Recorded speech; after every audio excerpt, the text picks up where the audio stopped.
Welcome to this week's Hot Button. Now, last week we chatted about the penny and carrying cash, and we asked you to share your opinion with us on social media. We have a couple comments to share on Facebook. Shiva says, I always use my card, just as I had mentioned I always do. And Dan said, the corner store still gives me pennies back. I didn't say anything because the changeover has slipped my mind, and so it stands to reason that some retailers aren't used to it yet either. Yes, I've just started to see some signs go up, so obviously there's going to be a delay and a process for removing the penny.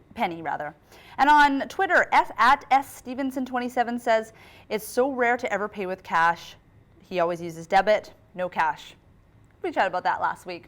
Now this week we're going to talk dress code. Now not necessarily in the workplace, but just in general, in different situations, just different circumstances. And again, we asked you your opinion about dress code, whether you think it's necessary, if there's a need for it, or if it's a bit too stuffy. And a couple comments we got on Facebook. MJ Phillips says, everyone should dress appropriately for whatever job, education, or wherever else they are going to be. If a person is turned into a walking canvas and pierced out of every place possible, covering up or removing them would depend on the work environment. Of course, it does depend on where you're working, what organization you're hanging around with, that sort of thing. When I was younger, I used to work in a financial office, and I actually wore pantsuits, so big change from now.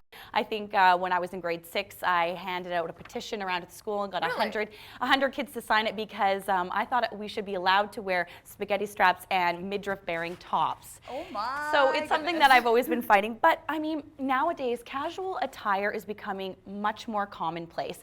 And even if you are working in a sort of formal environment and you're required to wear formal attire, a lot of organizations are adopting casual days or jeans days or something relaxing like that. the rules a bit, giving people some leeway, giving them a chance to express themselves through their clothing. Now I know with modern times things are becoming more accepted, like tattoos and piercings, like a lot of people had commented about, because that is such a big dominance in appearance. In the past they've been so taboo. I guess, I don't know, TV shows and more people having them is making it more acceptable. Yeah, it's a lot more mainstream.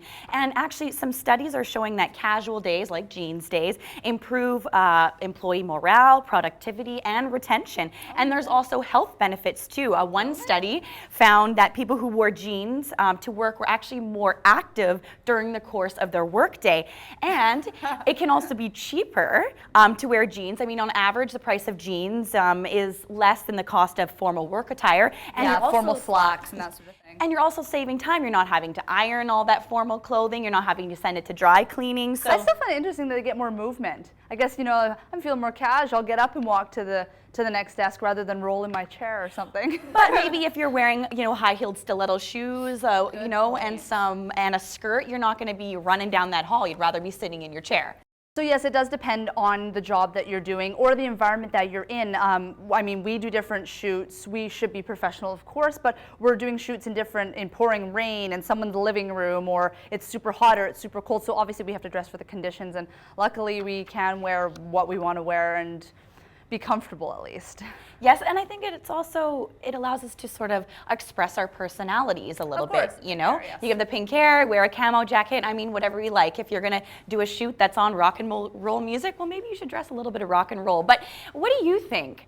Do you follow a dress code? Do you think dress codes are important?